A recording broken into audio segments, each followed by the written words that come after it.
Hello, everyone. Okay, I'm going to talk about essential balances in this session. And I understood that you cannot use the chat of Zoom. You have to use the chat of WOVA, the Q&A. So you go to session, the Q&A, and there the questions will be asked. I'll try to finish earlier and start answering questions. In any case, I will continue answering on the chat after that. It's a bit unfortunate because I would be very happy if I was interrupted during the session with questions. That's where interesting things happen. So before telling you about the balances, these are the essential balances I believe are important for projects, organizations, and for individuals. A bit of a background how this whole thing came about. In 2011, it's 9 years ago, I joined as a consultant sector in the European Commission called MIA. MIA stands for Methodology, Interoperability and Architecture. This was actually the birthplace of PM Squared. I was not involved in it. I was assigned to create other methodologies and frameworks for business process management, enterprise architecture. In the preceding decade, I was also dealing with methodologies, with frameworks for performance management in different capacities. So by that time, when I joined MIA, I had pretty good understanding of the advantages, but also of limitations of different management tools and techniques. The first thing I realized when using methodologies was that there is no methodology that can guarantee success, and not using any does not guarantee failure. I learned later that the adoption of a methodology or practice comes along with a lot of hidden adaptations or something which I called productive misinterpretation. And the third lesson was that the higher the uncertainty, and I don't need to convince you about that for the last 10 months, the less useful they are. So I can put various labels to this mix, and not only for buzzwords representing management techniques and methodologies, but also various other things like AI, and now we're talking about digital transformation, design thinking, these kind of things. So what I wanted to do somehow was to go beyond and also below this toolbox. Now, why do I want to go beyond? So best practices, methodologies, frameworks, techniques, and templates, they could be really great and incredibly useful. And by the way, they're very different. They shouldn't be just put in one group. Except for one thing, they're all prescriptive. And what is the problem with that? In fact, there are 5 problems. They're created on the basis of commonalities. They have a lot of oversimplification. They ignore the history, the context, and worst of all, they create bad habits of first looking for templates and methodologies instead of first thinking. And that means that when the uncertainty and the complexity grows, the utility of best practices, methodologies, and frameworks goes down. So that's why in that zone where they do not longer work, I wanted to work, I wanted to find things.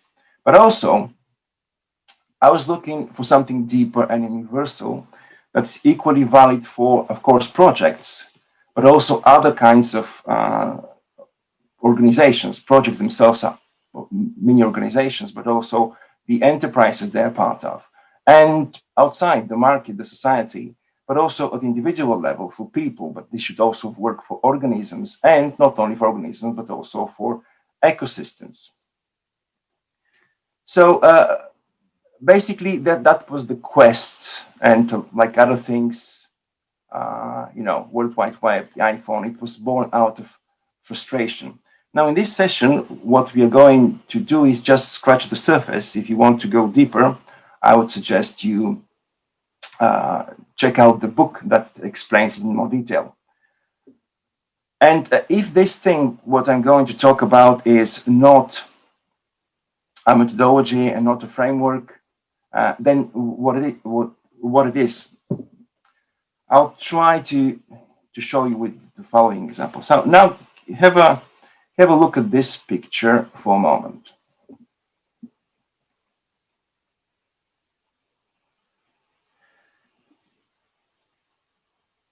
So I'm sure that it took about 1 second to understand what's going on, another second that something is wrong, and one more second to understand what is wrong.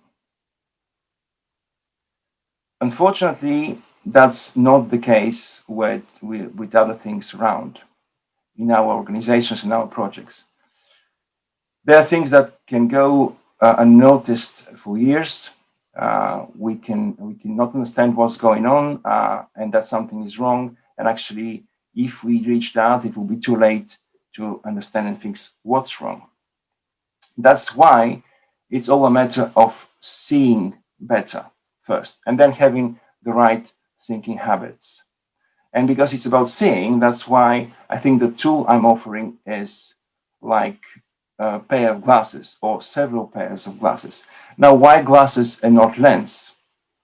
Because glasses, they do have lens, they change, they improve what we see, but importantly, they have frames.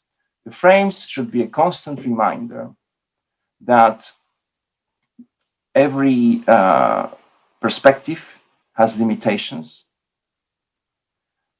It creates a bias and leaves a blind spot.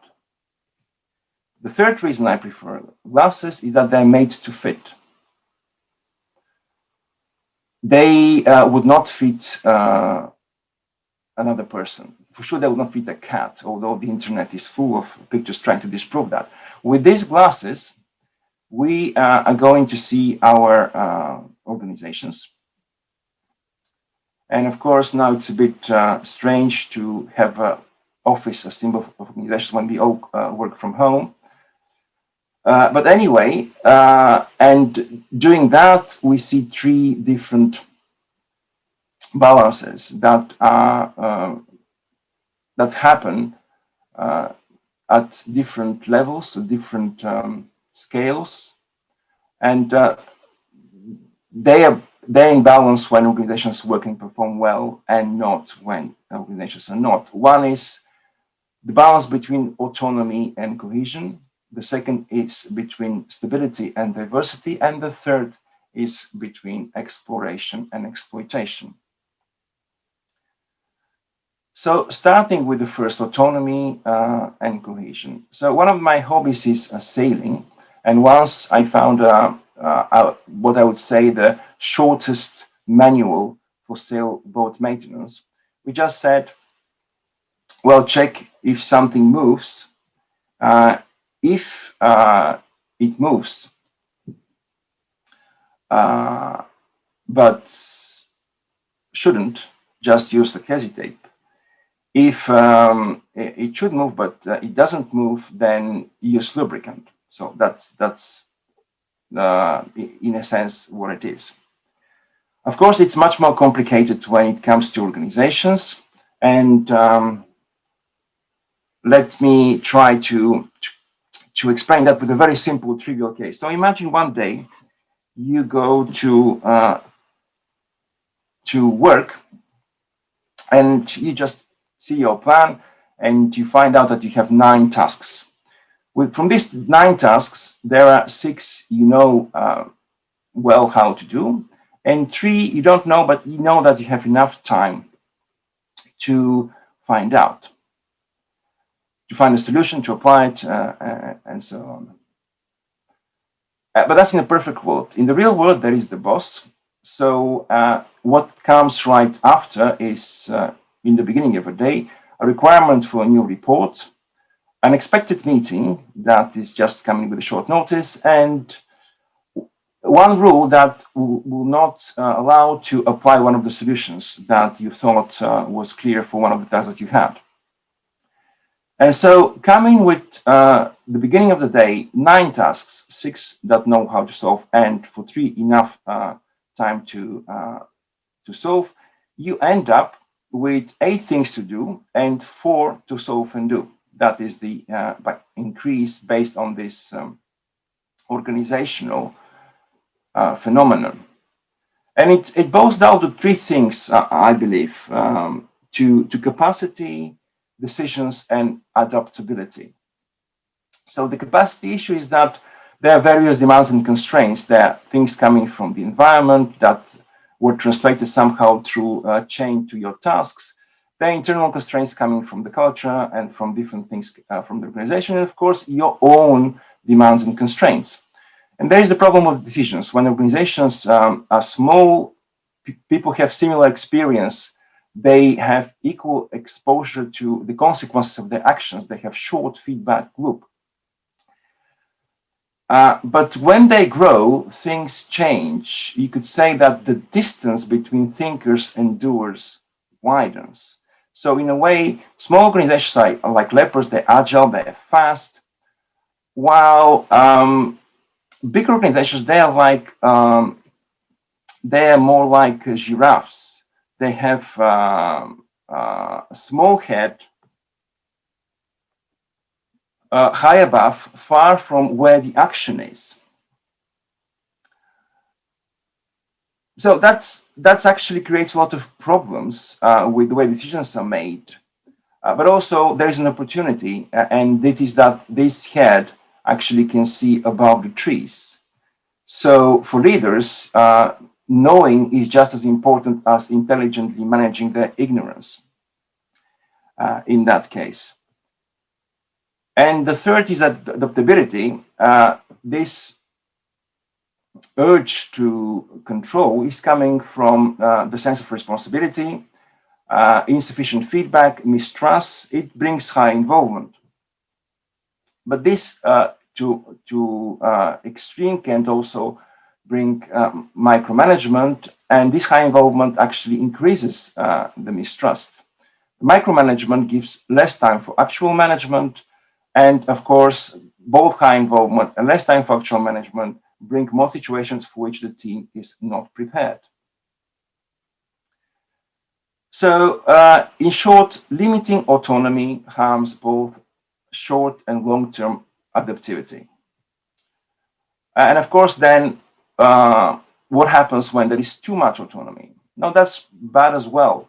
And we know very well different manifestations of this pathology, like pulling in different directions, like inefficiencies, like silos, of course, autonomy also breaks silos, and interoperability problems.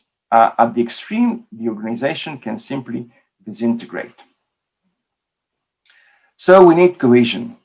And there are various cohesion forces like shared resources, so we have to coordinate work dependencies, efficiency, synergy, and organizational identity. That's at organizational level. But we have also forces at individual level, like the need to belong, for safety, to increase self-esteem, and to reduce uncertainty.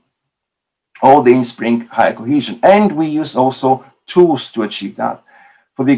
In the example that I gave, the report, the meeting, and the rule, they are tools for cohesion. And there are many others, like norms, rules, goals, coordination, and so on. With goals, you see, we do not choose many things, but we have to restrict, we are constrained to a few that we decide to focus on. That's why we need balance between autonomy and cohesion. And there are not only internal factors for that, there are also external factors for cohesion, like markets. So you may have no dependencies between two departments, but in fact, their clients can talk in the market. Or you can have other factors, like, remember Trump said, I'm unified when he was elected. And of course, that wasn't the case. There was the biggest polarity in the society, but in a way that was true, because also for various circles that were not working together, they got cohesion, they got unified because of having sort of something to fight against.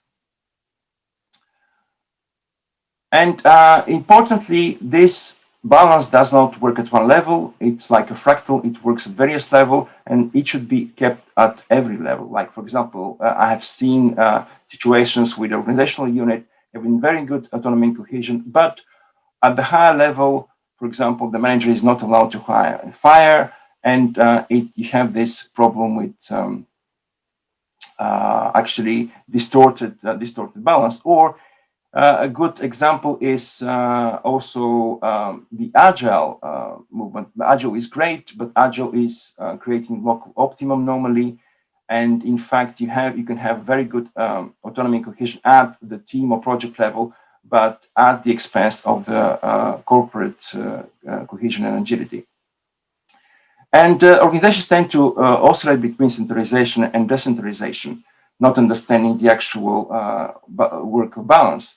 One good example of how it is kept at the global level is the work of Tim Berners-Lee, the inventor of the World Wide Web. World Wide Web itself is a very good system for showing how this balance works, because you have full autonomy to publish, to read, to create applications. But that happens because there's a cohesion factor, which is using the same protocols and standards like HTML. And the next balance is between stability and diversity. It's a bit more difficult to understand because stability is understood as something that is working in time, while diversity in space. So it should be you should relax this understanding to get that. In fact, stability and diversity is three balances in balance: for stability, for diversity, and in between. And I'd like to focus on the one in between with one system where. One organization, I would say, where it is kept particularly well. That's the immune system. So it is constantly bombarded by pathogens, and there are fighters like B cells, T cells, and natural killer cells to fight these invaders. And what is particularly interesting is what B cells do. They have this protein receptors, molecules on their surface that they detach and they flow with the blood, and they actually attach to the similar structures on the surface of the pathogens. And the better the match, that is how it is marked for destruction. And there are two big challenges to solve. One is to distinct who to be marked for destruction, and of course uncertainty. The immune system cannot know who will invade the body. So how does it solve it? Having enormous diversity. B cells, they have the highest mutation rate in the body. It's 1 million. So while for the other cells, the lower the mutation, the better. Otherwise, you have things like cancers and whatever. With B cells, is the opposite. The higher the mutation, the more randomness, the more chance to match the receptors of pathogens. So that also happens at several levels, also level of reproduction, for also matching the quantity, and the better the match, the more they're producing the lymph nodes. And so in this case, this stability and diversity at one level is manifested as balance between reproduction and mutation. But I told you everything is fractal. So at the next level, it is the balance between the stability of the cells. The normal cells should have lower mutation rate, and B cells, they having higher mutation rates to protect the other cells, in fact. And at lower level, so it is the stability of the whole organism and the diversity of the organisms. And then also ecostability and ecodiversity at lower level, and so on. So basically what I'm telling you, it is turtles all the way down. So, but what happens if there is too much stability? Well, we have bad things like homophily, which is natural but dangerous, and things like groupthink, and also echo chambers and bubbles and this kind of bad stories. So stability could be good, it could be bad, and in organizations we have things like a few pathologies. One of them I call stability bliss. The other pathological stability. So stability bliss is manifested as organizational atrophy, where certain things are not used, they just get out of shape, or they get to atrophy, or they bring hyper efficiency, which they cut things which are necessary, and these are the things that they need when things change, or they just stop being sensitive to various signals from the environment. And but also there are certain external forces of diversification which bring too much diversification, that increase internal complexity unnecessary, and that threatens organizations as well. Three such things are regulations, new regulations, competition, and new technological trends. So when they appear in the environment, the organizations, they have this habit of matching them, of mirroring. So you have something outside like GDPR, so you would have an officer or GDPR office to take care of it, or you have new competitor, and you have that's doing something different, so you're mirroring that with a certain reaction inside that changes your internal organization, or you have your competitors adopting artificial intelligence, and then you appear to have to hire more data scientists and have a department for artificial intelligence to produce things, and so on. But they also need coordination, which increases internal complexity, and this diversification can be very dangerous. And the third balance is between exploration and exploitation. One of the great examples to see is with ants, and unfortunately this is just a short talk, not a workshop. At the workshop I do a computer simulation, and it's very convincing. The main thing is that they normally work, they move randomly, so when they find a food source, the way they communicate is by leaving the pheromone trails. And the other ants then tend to follow the pheromone trail, go to the food source, take a piece, and bring it back to the net. And these pheromone trails, they evaporate. So you would imagine that if it doesn't evaporate, it will be good, because more ants will bring more food. But that's actually not the case, because you would always need to have certain ants move randomly to explore for new sources of food, because the current ones get depleted. And again, exploration, exploitation, it goes at various levels. For example, if we just go to society, you would see research in general as exploration, and application of research as exploitation. Then you have exploration of exploration and exploitation of exploitation. Like, for example, for research, it will be market-driven research against the curiosity-driven research, and so on. At the level of organizations, we have exploration manifested as marketing, research, and innovation. And interestingly, startups, there are many, but only a few of them are successful. And it is there are a few studies showing that those that are successful, they actually change their initial plans. Actually, 2/3 change the initial plans.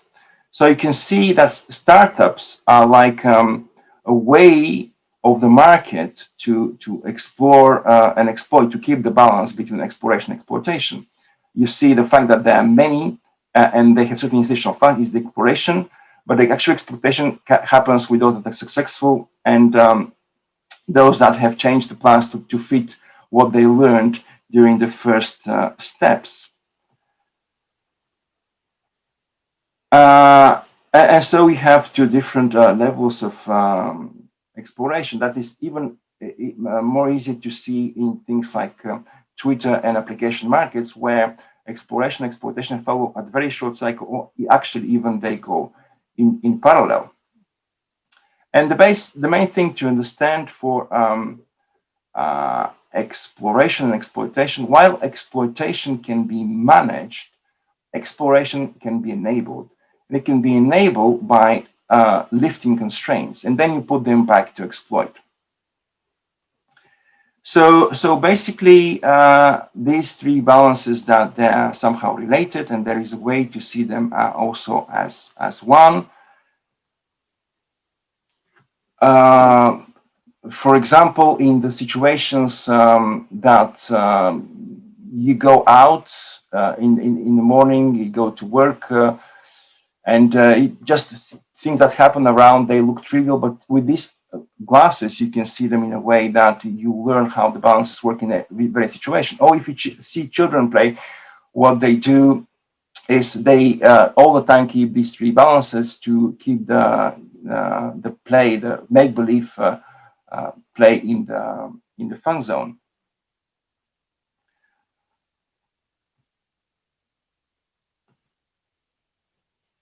So overall, the life is changing. It's now changing faster than ever. A new business model will replace the current ones. There will be new methodologies and new management fads. Maybe hierarchy will go, or will be dynamically switched on and off when needed. Maybe organizations as we know them will disappear, and completely different structures will replace them. But one thing is certain, that as long as there is life, the need for organizing will remain. And the balances that I told you about very briefly will still hold and will still be essential. Now, you can ask questions using this the Wova app, or actually I see things that are coming now, and of course I'll be happy to connect on different social platforms. I'm on Twitter and LinkedIn. You can check the book on this address. And please keep asking questions during the day. If not now, I'll make sure that I'll answer as best as possible. In fact, I'll see what is already here. Is there a correlation between the level of organization of maturity and the use of prescriptive methodologies? I don't know of such correlation, and I'm very hesitant to study correlations in general. What I can say that what I said, certain things that I try to go beyond methodology. But for example, for PM squared, it's quite interesting that this balance is kept in a way, because unlike other methodologies, it insists on mindsets. That's very similar to what I explained with the pairs of glasses. And also it's very light, and it is open source. That makes it a very different thing. It's owned by the community. So if I answer such a questions, it would be given a prescriptions, and I already said what I think about prescriptions.